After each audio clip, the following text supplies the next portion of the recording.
Good morning. Good morning. Man, this is so early, but the inflation report is set to come out in about 14 minutes. So let me go and test the sound real quick. And okay, sounds pretty good. All right. Okay. So welcome to the special live stream session with this the release of the consumer price index, or the latest inflation data for the month of February 2024, which is set to be released in about 13 minutes at 5:30 a.m. Pacific Standard Time or 8:30 a.m. Eastern Standard Time. And this is going to be very important key data before the FOMC meeting next week, when they decide how many times they're going to cut interest rates in 2024. The Federal Reserve has not raised or cut interest rates since July 26, 2023, which maintained the Fed funds rate between 5.25 to 5.5%. So we've been in this high interest rate economy for quite some time now. And people who are paying attention to this care about the interest rates because it can have a direct impact on businesses or small businesses who want to borrow money to expand their operations, or first-time home buyers who are looking to buy a house with an interest rate that's a lot lower than where we are now. Anyway, I'm paying attention to this, very close attention to this, because I'm looking to buy real estate within the next year or so. And it would be ideal to buy it with a lower interest rate. And having a lower interest rate could also have a big impact on the stock market, because people would be more likely to borrow from the margin to invest in stocks or other securities. And I'm going to be live streaming again for the Fed's decision next week, the release of the summary of economic projections and Jerome Powell's press conference next Wednesday. So be sure to subscribe if you haven't done that already. And let me show you guys this. The last summary of economic projections that came out in December 2023, the Fed was projecting the PCE inflation for 2024 to be at 2.4%, and core PCE inflation also at 2.4%. And as of last month, in February 2024, the headline PCE index was already at 2.4%, which was way ahead of what the Fed projected it to be. And PCE is what the Fed um, really pays attention to, which stands for personal consumption expenditures. The core PCE index, on the other hand, removes the cost of food and energy, and it came in at 2.9%. So the PCE projection for 2024 is now 2.1% instead of the 2.4% that was previously predicted by the summary of economic projections. So every time Jerome Powell says the Fed is looking at the 2% target rate, they're really looking at the price index for PCE. And right now we're ahead of the Fed's goal of 2% annual inflation. What the Fed doesn't want is keeping the interest rates too high for a long period of time, which could eventually reduce the demand way too much and lead us into a recession. And remember, getting out of high inflation is far easier than getting out of high unemployment. But you should also keep in mind that PCE inflation has increased 2.4% year over year, but the goods and services we're paying for right now are at the 2026 or 2027 level. In other words, groceries and other essentials that we're buying right now shouldn't be this high until many years later. But we're already here, and we can't go back to the pre-pandemic level. When Congress borrowed money to hand out those stimulus checks, they didn't realize how American people were going to spend their money. And when inflation went out of control, the Fed had to step in to stop the bleeding, so to speak.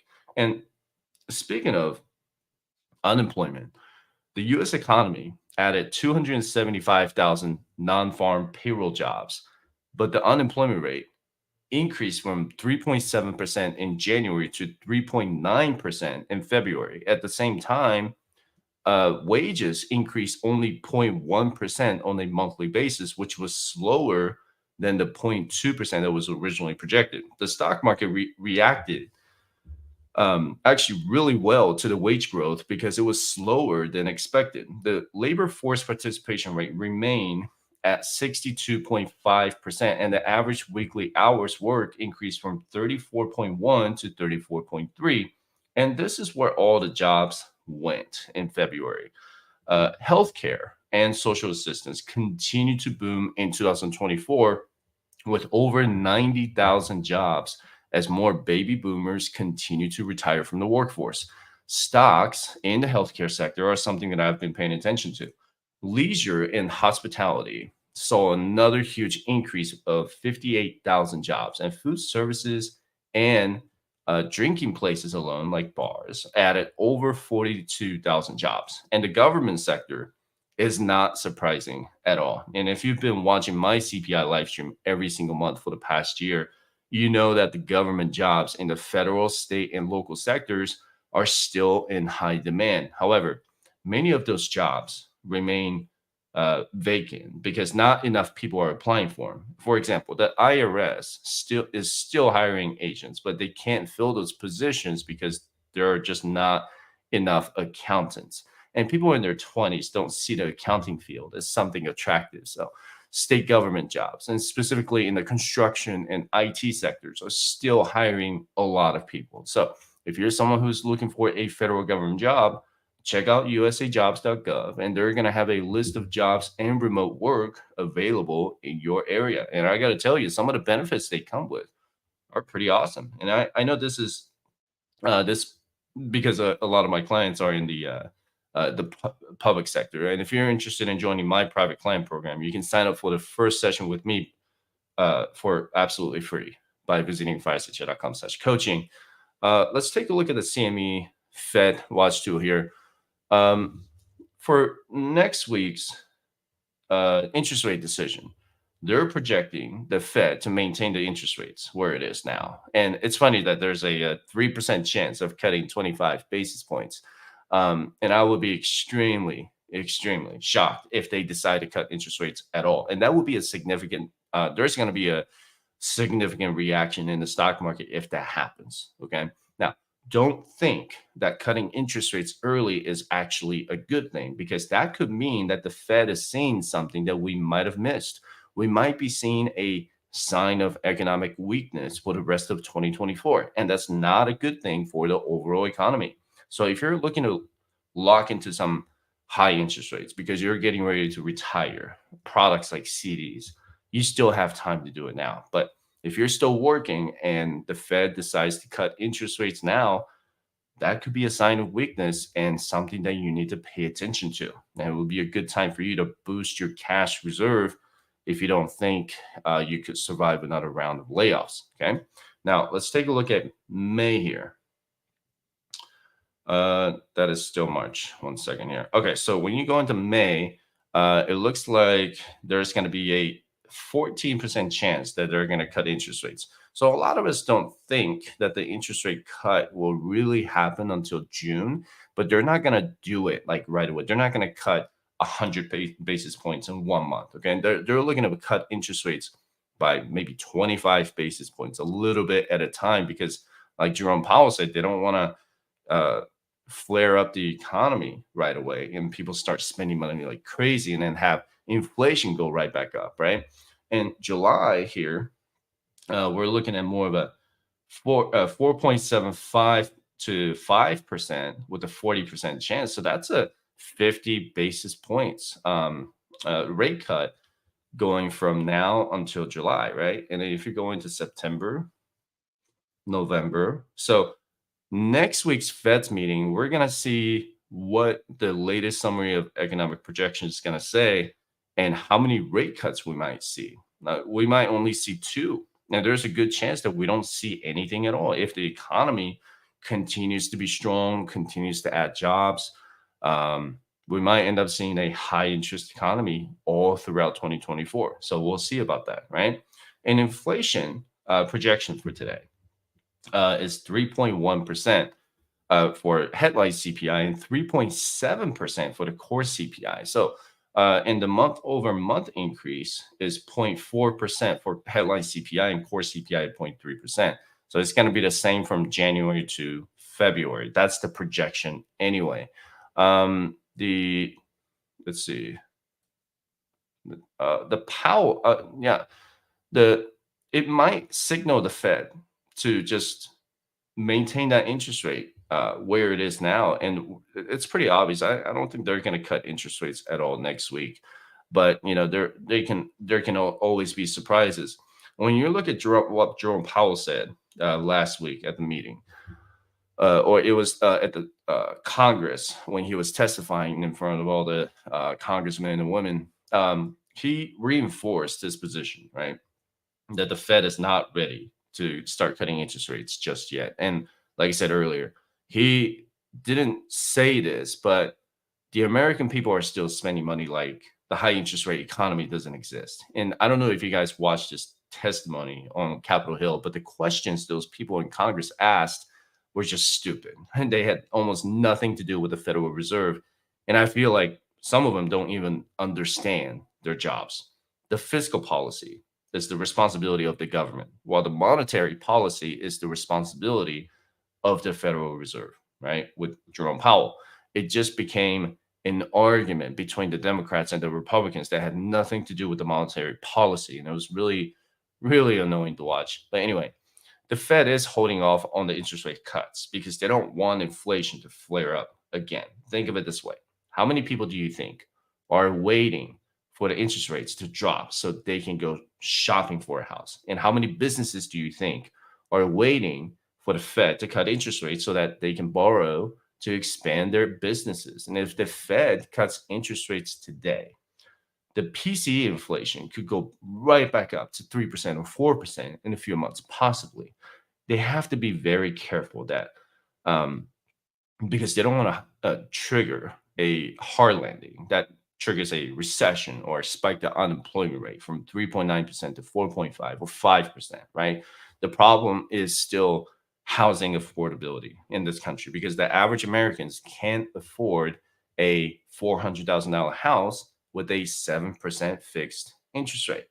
So let's go ahead and pull up Bloomberg because it is coming up here shortly.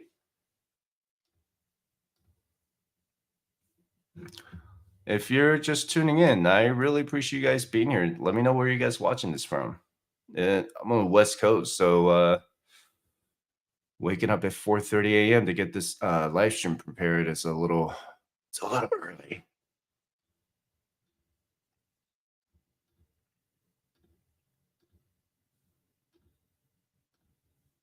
Okay. Sound. It's one of those things that it's like learning another language. You learn a few words and then you put a few sentences together, and one day you might be able to write poetry. Should be coming up in about 30 seconds. I'm going to look at what the market is doing. From our studios in New York and San Francisco, our expert hosts have the data and analysis about the companies you know and the startups to watch, plus the interviews you don't want to miss. Watch Caroline Hyde and Ed Ludlow on Bloomberg Technology, the only daily business show dedicated to tech, right in the middle of the trading action. All right, should be coming up in about 10 seconds. 8 a.m. in the West, only on Bloomberg Television. Context changes everything.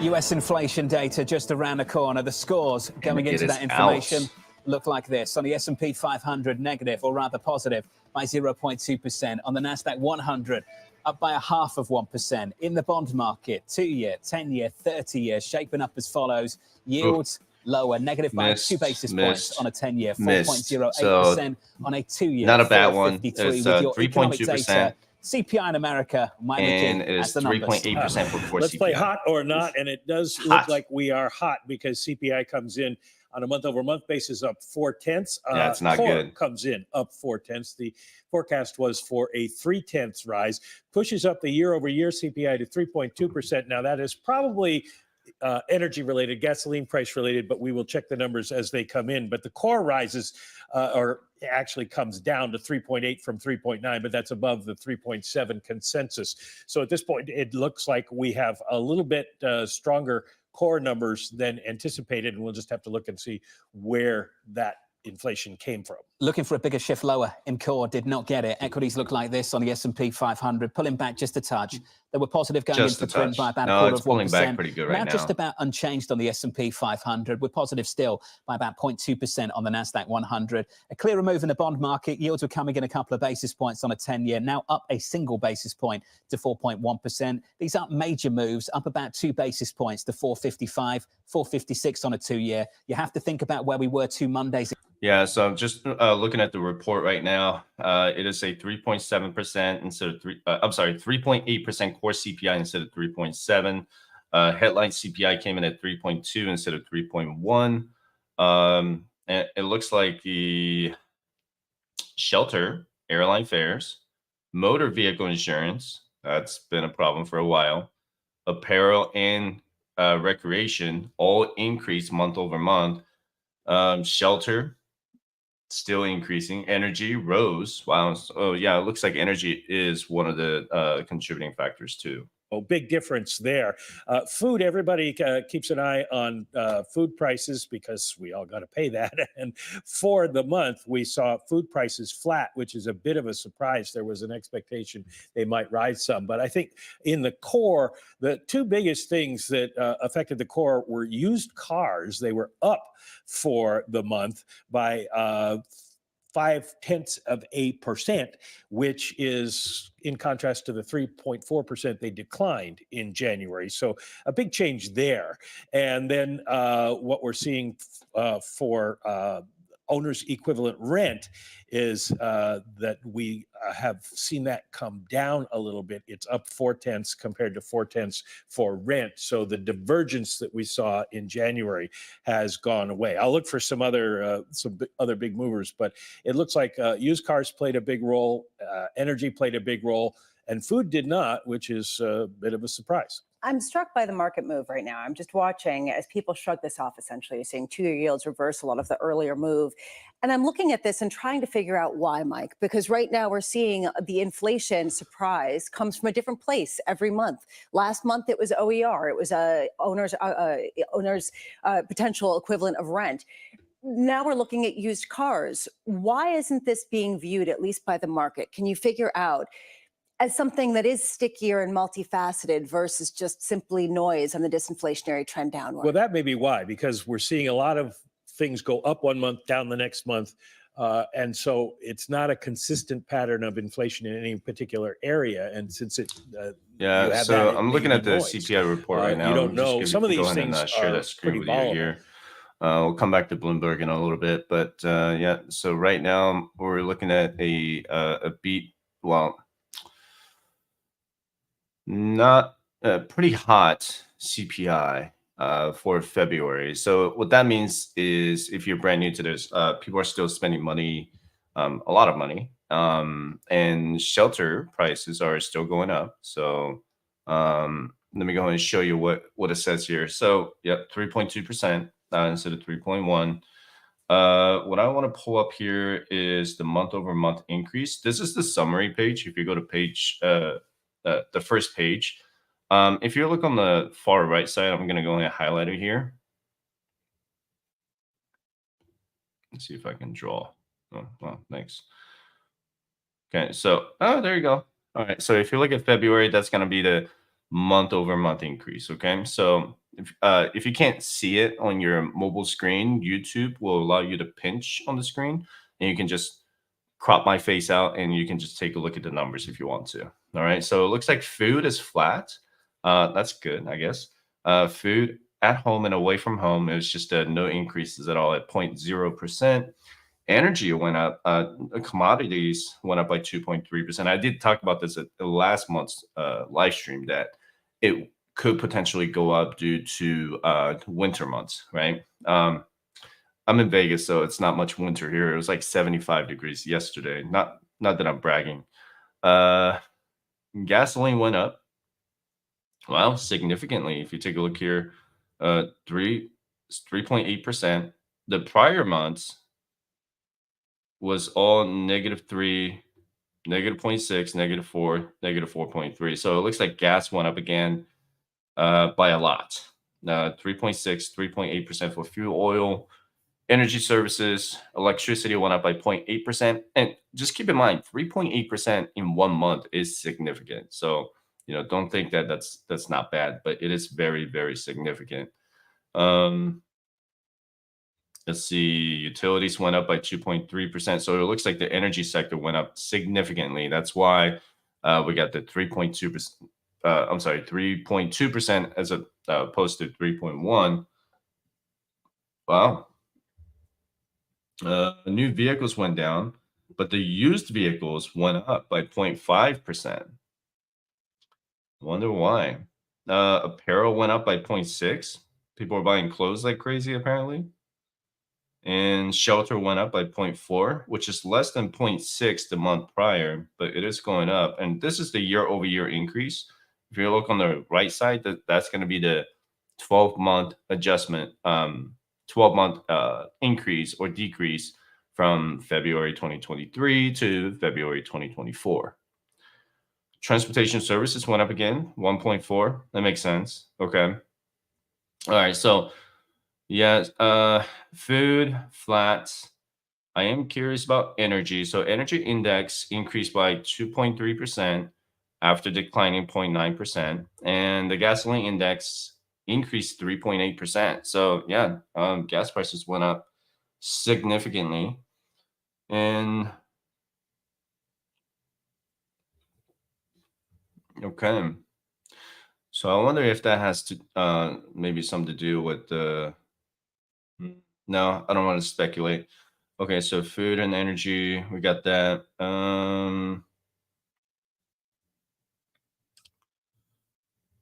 Okay, let's take a look at if you scroll all the way down, if this is your first time watching the CPI live stream, you can actually scroll all the way down to the bottom, and that's kind of where I start looking at it. It gives you the breakdown of the month over month increases. So let's see. Financial services, that's what I do. It's still going up 7.1%. We just don't have enough accountants in this world. So, I encourage you to get into the financial field. It's really in high demand right now. So,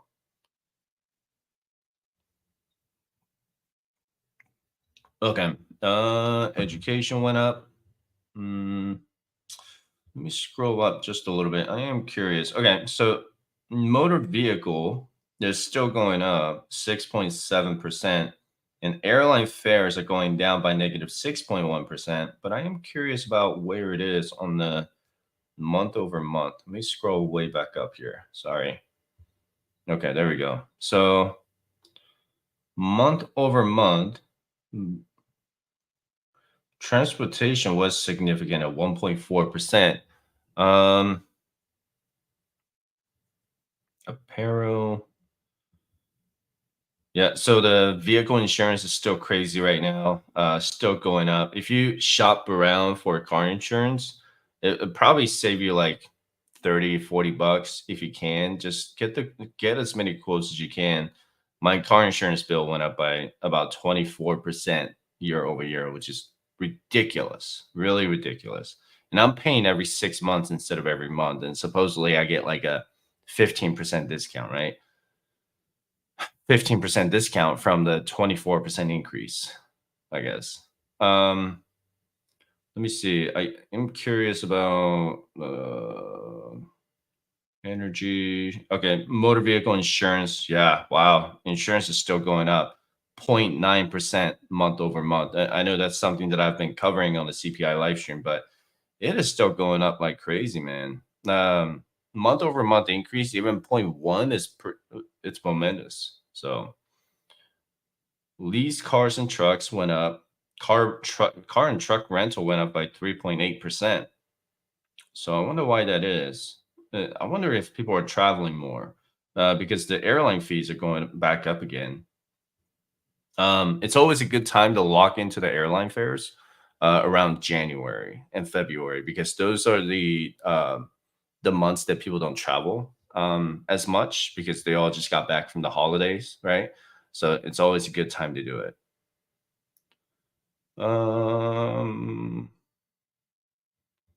Yeah. So it looks like clothing went up. You can see the breakdowns from women's apparel. Men's apparel, kids, they all went up by a pretty good percentage here. Appliances are still going down. Gasoline went up, and as we talked about, you can see the complete breakdown of energy here. So energy going up by 2.3, but fuel and oil going up by 3.6. So that is pretty interesting here. And gasoline, 3.8%. So that could be that might not necessarily a good thing for maybe Biden running for a re-election, because a lot of people vote based on what the gas prices say. So they really judge how the economy is going by if gas prices are too high or too low, right? And that's not necessarily the right way to evaluate where what the economic conditions are. But for the average Americans who don't do finances on a daily basis, that's how they judge the economy, really. But yeah, not bad. I'm gonna go into the Q&A that I had someone sent over. So that's enough CPI. So I'm not gonna go too much into it, but I'll put the segments in the live stream here so that you can understand. No, not understand, but you can find where to go and skip certain chapters if you need to. Okay. Anyway, let me see.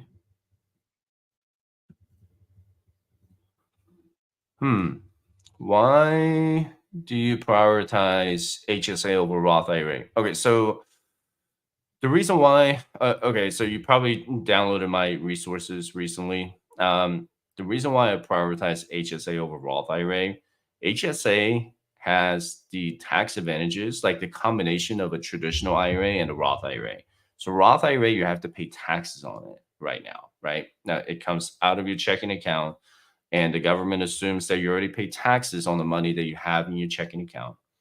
Once you put money into the Roth IRA, it grows tax free and tax deferred, and you can take money out of Roth IRA tax free. Okay. Now HSA works the same, similar, but you actually get to put your contributions in pre-tax. It grows tax deferred, and then you can take money out of it tax free as long as it's for qualified medical expenses. And when you turn 65, you can actually use the HSA as a completely separate retirement vehicle. Like it doesn't even need to be, you don't even have to show the receipts for the qualified medical expenses. After 65, the only thing you'll have to pay for is the federal and state income taxes. Okay. And the other nice thing is when you turn 65, you're going to be enrolled in Medicare, and you can pay for Medicare Part B premium with the HSA money that you have. And HSA stays with you everywhere you go. Same thing with the Roth IRA. If you're just starting out with your retirement, you should start with the HSA and Roth IRA and just keep those to you forever. You can always do a rollover if you don't like that HSA broker anymore, and you can always transfer that to another broker if you want to. But you have to be enrolled in a HDHP, which stands for high deductible health plan, in order for you to contribute to it. You don't have to have HDHP to hold on to it. Okay, that's the big difference. You can't contribute to it if you if you're not under the high deductible health plan. Now, let's say you quit your job at 50, 55. You decide to retire earlier from the workforce. So when you have an HSA, you can actually take the money out from the HSA using the medical receipts or dental receipts or vision receipts.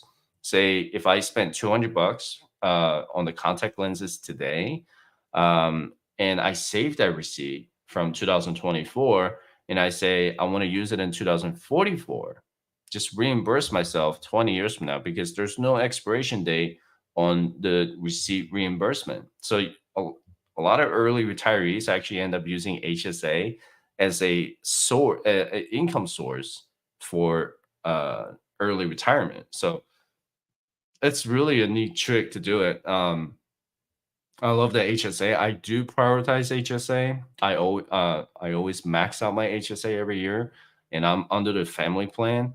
And this year, it's $4,150.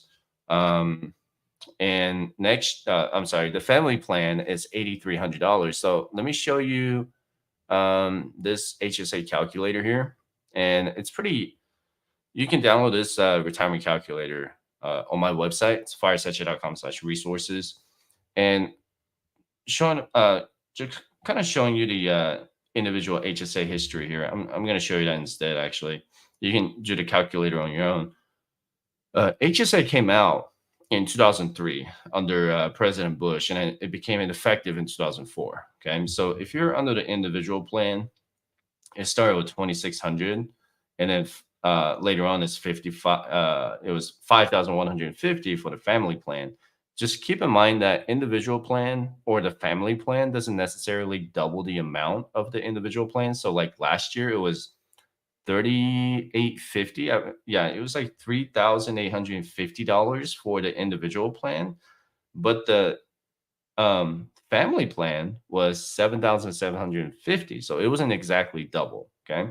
But take a look at this. Like, if you could max out your HSA every single year, it would have taken you about 21 years from 2004 to now to get to about $418,000. Okay.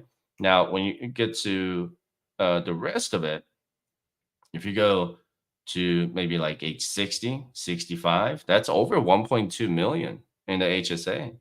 So you can do the HSA calculation here. Let's say you're 30 and you're just starting out with your HSA investments. You can select family or individual. So I'll just go in an individual for right now. And the age 55 plus catch-up contribution is $1,000. Okay. And if you know your employer or your healthcare plan has a pass-through where they contribute extra money to their HSA, you want to put like, I don't know, I'll just put $500 in there. This is key because it makes you contribute less. Okay. So if your employer gives you $500 every year to the HSA, you have to deduct it from the individual total plan.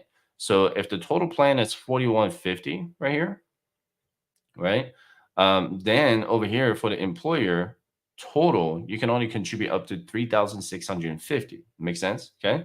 So let's see how the S&P 500. So right now it's already doing 7.5% year to date. And I did a tutorial on this in last week's live stream, so you can check that out. But yeah, starting at age 30, with the catch-up contribution by age 65, you would have over 1.05 million. I mean, it's pretty neat, right? With the 8% average annual return, you could be more aggressive if you want to. And something else a lot of people don't know, there's like maybe 10% of Americans who do this, who actually invest in HSA, understand that there's a separate broker that can manage your HSA. The rest of 90% of Americans use HSA to pay for medical expenses, but there's the 10% who understand the power of HSA, because you can carry this balance month over month, and it grows inside an index fund or ETF or stocks that you purchase. You can buy bonds. You can buy a lot of things. You just can't buy real estate. You can buy REITs, which is, some people, I know some people do it because it's tax deferred, right? So not having to pay taxes on dividends inside of HSA is pretty sweet. So that's why I prioritize HSA over Roth IRA. If you don't have HSA, just skip right over to Roth IRA. Great question though. Thanks.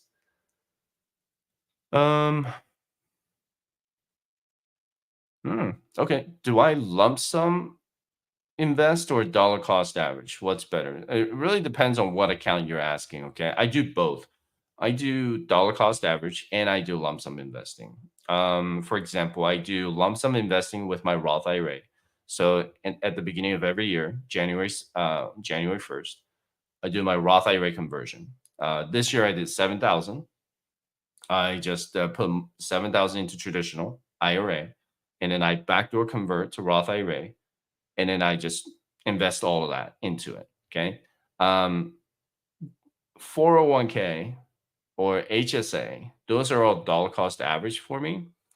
It's really up to you on how you want to do it. But 401k, you don't really have a choice but to dollar cost average. I mean, you do have a choice, but you want to dollar cost average because most of you do collect employer match. So as far as 401k goes, you want to dollar cost average because if you contribute to your like say you max out your 401k by September instead of December, you could end up missing out on your employer match for the rest of the year. Okay, so let me just show you this real quick. This is what I do. You don't have to do what I do, but 401k, oops, dollar cost average. Okay, so every 2 weeks that you put in, right, it comes with the employer match. So let's say you want to put 15% of your income, and then employer gives you, let's say, 3% of the employer match. So that gives you what? A total of 18%, right? Roth IRA, you can do different ways. You can actually contribute all of it into the Roth IRA and not having to invest. You got to remember the key differences, okay? You either contribute the money and leave that cash into the money market fund and not invest. And then you can schedule dollar cost average and just automatically invest your, say, $7,000 in the Roth IRA for this year into an index fund over the course of the next 26 weeks or next 52 weeks. Okay. So you can dollar cost average your investments, only investments. Okay. So if you do, let's say, 7,000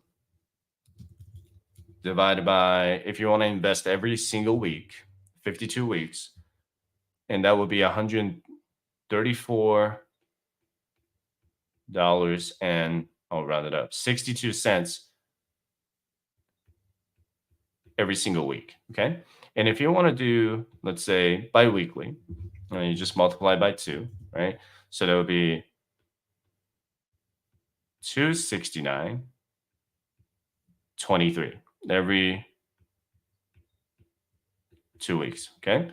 So it's really up to how you want to do it. What matters more is how you want to invest. Dollar cost average your investments in the Roth IRA. If you're someone who wants to do just invest and forget every single year, there's not a problem with that. No, I mean, there's nothing wrong with doing that. Okay. The reason why I do lump sum and dollar cost average, I know lump sum investing actually wins 70% of the time. And that's pretty accurate because if you think about it, within the last 10 years, we had 2 down markets. We had 2018 and we had 2022, right? 2 years ago. So 8 out of 10 times I won with the lump sum investing by just investing the entire 7,000. Okay. On the other hand, the dollar cost averaging, the nice thing about that is you do get to buy at the dip, right? Because every year throughout the year, your stock market chart is going to look like this. Oh, it's going to look like,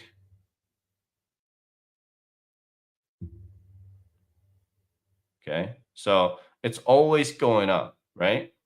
But when you're dollar cost averaging, you could be buying here. That's high, right? Consider high, but it's always going up. But then you could always be buying at the cheaper price. You could be buying here at the dip, and here, right? So your cost basis could be fluctuating. What that means is the average cost that you pay for the investments. So you could be just getting, you could be, just poop out of luck and always buying at the higher price. But what people really fail to realize is that when you're investing in something like the Roth IRA, okay, that is a long-term investment. You're here, and then you're going to be way over here by the end of the year, right? But and the reality is you're not touching your Roth IRA for another 10, 20, or 30 years. Some people are 40 years. So just focus on the long term. And I'm focusing on the long term. If I'm just, lump sum investing my Roth IRA and I just invest and forget about it, I'm going to look back 30 years from now.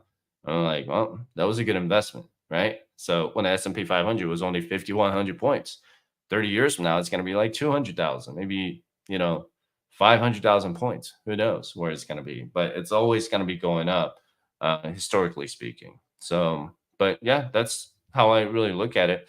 You can do the HSA. Yeah, HSA dollar cost average is pretty common because it does lower your taxable income. So the same thing with the 401k. Your taxes do go down if you do the traditional 401k. HSA, you can always deduct it. Just remember the market ups and downs and the psychology behind it. Dollar cost average is really for your psychology, psychological investing, I guess you could say. If you're like, I don't want to, chance my money to go from say 7,000 down to 6,500, right? You're like, oh, this is my first time investing. My first time ever, like doing the Roth IRA, I just dollar cost average a little bit at a time. So, and then after that, once I got used to it, I understand how the market works. I understand what the economic condition is. I just, went ahead and just started doing lump sum investing, and I really enjoy that. But 401k dollar cost average, HSA dollar cost average. Just make sure to remember the employer match when it comes to 401k. All right, don't lump sum invest 401k if you have an employer match because you could miss that out. Great question.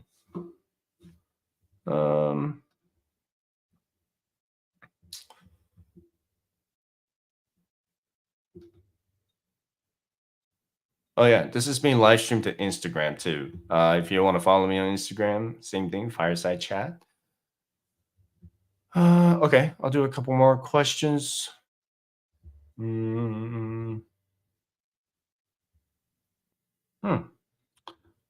Why is that's an interesting one.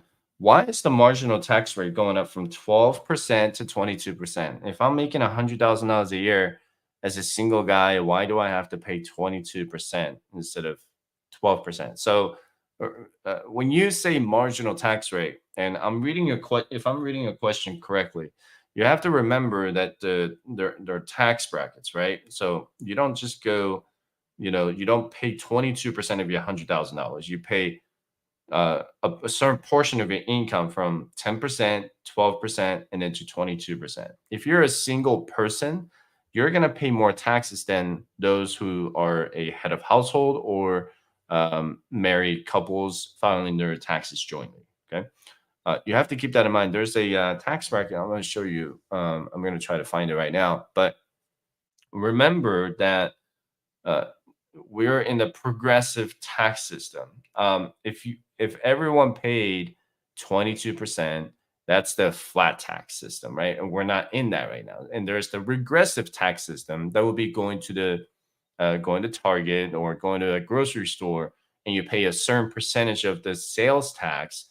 That is flat tax because it doesn't discriminate the wealthy or the poor. Everybody going to the stores will have to pay a certain percentage of the sales tax that gets added on to the products that you purchase. You know what? Let me show you the marginal tax rate, okay? So that you have a better understanding. I do agree with the frustration what you're saying here, going from 12% to 22%. So this is the marginal tax rate, right? So essentially, you know what? Hold on. I have another slide for that. Might be a little bit better if I showed. me see. I have so many of them. I've done all these live streams in the past. Okay, so this is a good one. So let's say, yeah. So the 10% of this, so you get tax 11,600 for the. I'm sorry. Let me go back a little bit. If you make $100,000, like you said, and this is the perfect scenario for it, you got to remember the standard deduction right here. People always forget about this. Like, oh man, I'm gonna get taxed for 100,000. No, your taxable income is actually this 85,400. This is how much you earned. That's $100,000. But the standard deduction means that the 14,006, the first 14,600 that you earn is considered non-taxable. It is not taxable income. So when you subtract that from $100,000, then now your taxable income is $85,400. Okay. Now, out of that 85,400, the first 11,600 is taxed at 10%. Okay. So you get taxed for 1,160. The next one, you get taxed up to $35,550 of your income, and that's 12%.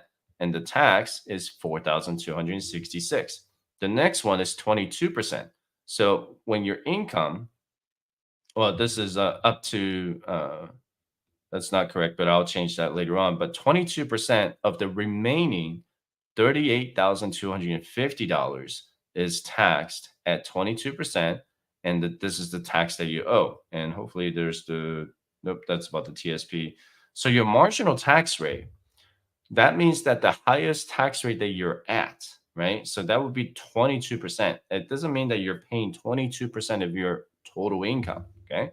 Your effective tax rate doesn't show here, but if I manually calculate it,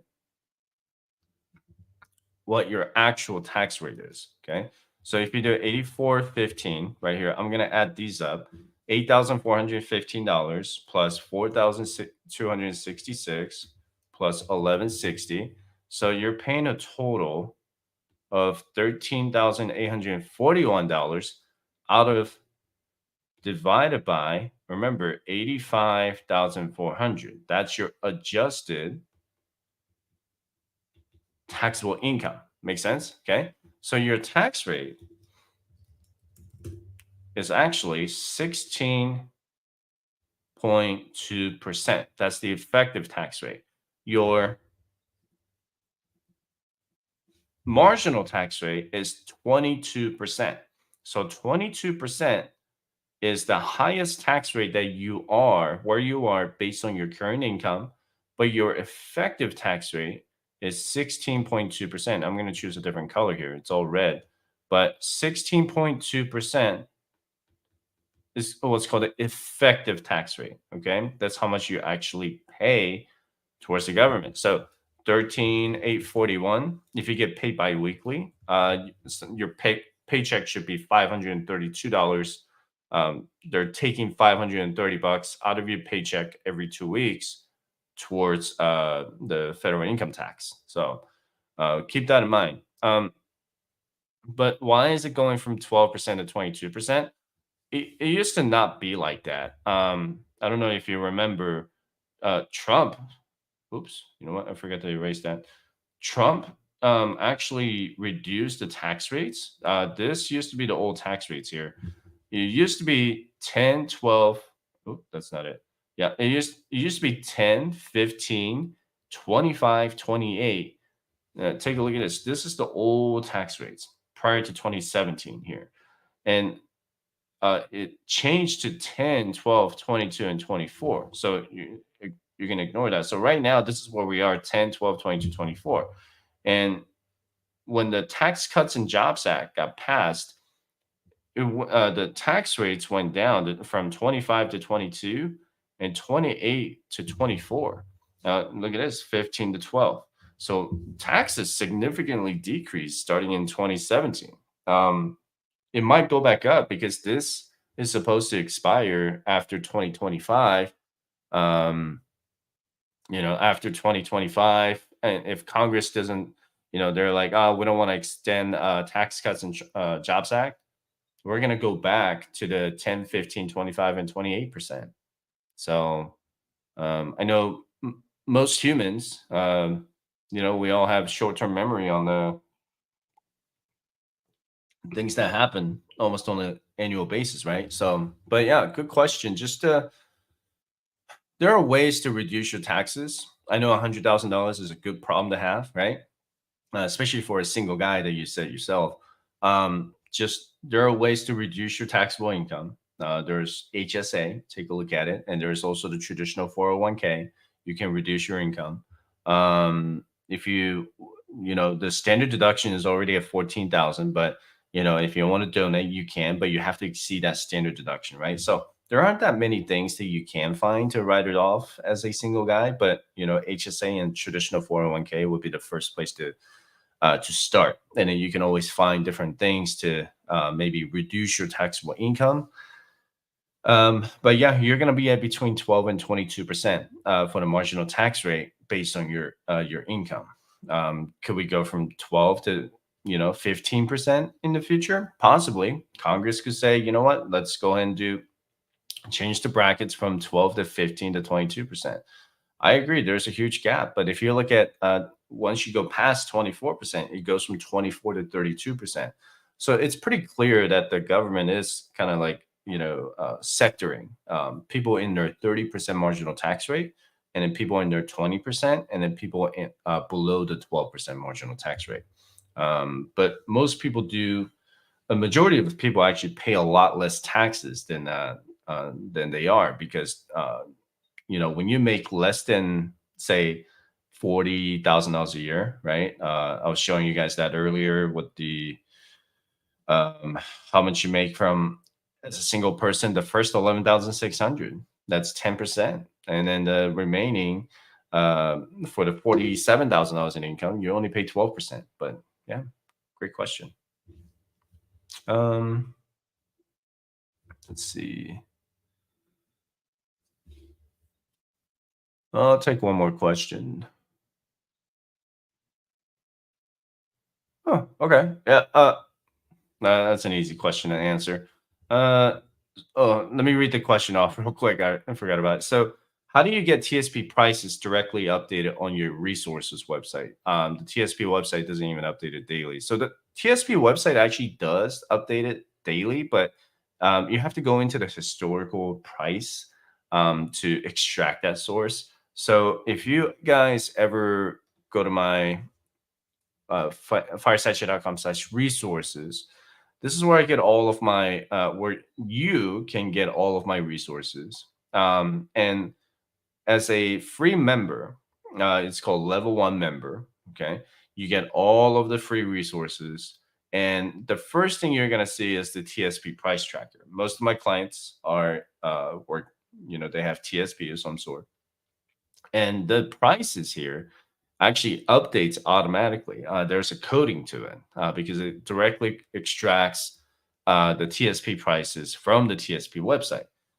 Anyway, I don't want to get into the coding part of it, but here, CFund, if you look at the top left corner here, it already tells you the CFund has a 7.6% return.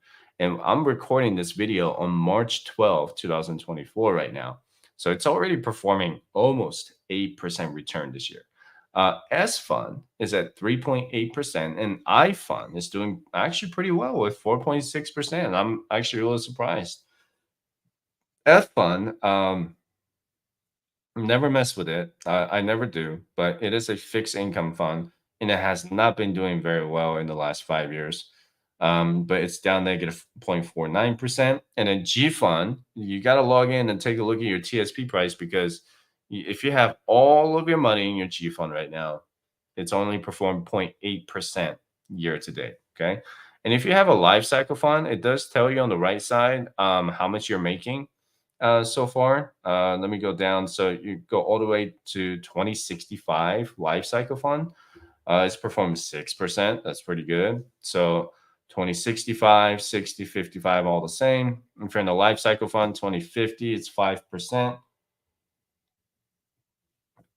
And as far as how to choose which life cycle fund is right for you, just know what year you're going to turn 60. So if you're going to turn 60 in the year 2058, then the life cycle fund 2060 will be the right one for you. If you turn 60 in the year 2065, then choose 2065. Okay, pretty easy. Why life cycle fund? I mean, those are there are people who are who choose to just invest and forget. They don't want to care about the reallocation, right? And then there are people like me and you watching this video who like to pay more attention to it. And the individual funds do perform better than the life cycle funds because you're choosing your own allocation, right? Maybe with the exception of putting all of your money in the G fund or F fund, that's not going to grow you much. But CS and I funds, no matter how you look at it, it's still a pretty good return for any one of them for 2024. It was pretty bloody in 2022. But yeah, this is a website where you can go to download a retirement calculator. That is the latest one. And when you download it, it's an Excel. There's no password or anything like that. You can mess with it, change the years, change how old you are. It's really, really neat. It comes with 401k, TSP, 403b. You can put the employer match in there. You can put your age and all that. Let me just show you. All right. Okay. So there you go. Oh, oops. There you go. So yeah, there are different tabs. Not just the employer sponsored retirement account that gives you like annual savings increase and it'll calculate that for you. And you can look at the 401k history, which is pretty neat. It goes all the way back to the year 2000, which is crazy, right? The maximum 401k contribution for in the year 2000 was 10,500. And then now it's at 23,000 in the year 2024. You can look at Roth IRA calculator, Roth IRA history from the year 2000, HSA calculator, individual HSA history. So this is for the individual plan and how well it's done over the past 20 years. So this year marks 20th anniversary for the HSA. That's how long it's been around. And then there's also the family HSA. And then if you're looking to, invest extra into a taxable brokerage account, you can, add more numbers into it.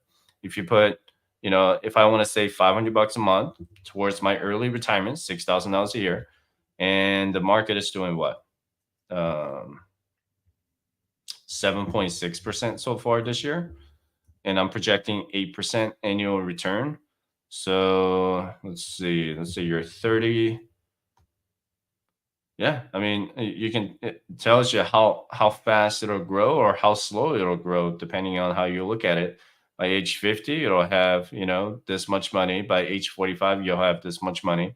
If you truly want to retire earlier, obviously you need to increase your contribution. How much can you put away will really depend on your income, right? And your expenses. So if you're making less than $100,000 a year, still always focus on the 401k, TSP, or any of that. And then focus on your Roth IRA, HSA as much as you can. And then whatever leftover you have, go into the taxable brokerage and kind of go from there. When you calculate, I'm sorry, not calculate, when you download these calculators, just keep in mind that I do update them as much as I can. But if you join my private client program, which is the level 2 membership with me, I work with you directly, and you always get the latest resources. You're going to have calculators that are much more comprehensive. Those are all very generic, but you'll get products that are more personalized for you. So you can see some of the checklists in here. These are all generic numbers. This is probably the other calculator you want to get, which is the FIRE calculator or COAST-FIRE calculator. A lot of people are interested in that. You can always download those to see how much you need to invest every month in order for you to get to the early retirement age. Okay. But yeah, if you're a level 2 member, you're going to get a very, very comprehensive budgeting system. And, not that you get to talk to any of my private clients, really thinking about doing that in the future. But if people can, network in the future, I guess that would be cool. You can go to my Facebook page and join my private program. or the private group that's in there. I think I'm probably gonna eventually expand that and see what happens. But yeah, but you know what? It has been an hour. So I am out of here because I have some client meeting today. But I appreciate all of you guys tuning in. And I will be going live again next Wednesday for the Federal Reserve meeting. We'll talk a little bit. Well, I'll get more Q&As in the future like today. And if you have any questions, just feel free to email me, hello@firesidechat.com, about any of the pricing plan. If you're just emailing me to find out, what you can do with your TSP and stuff like that, I won't be able to answer that question over the email. That's not how it works. I can't give you advice over an email when I don't know anything about you. But if you don't want to pay for the services, just there's always good Google search, and you can always get these resources. They're all free. But anyway, have a good one.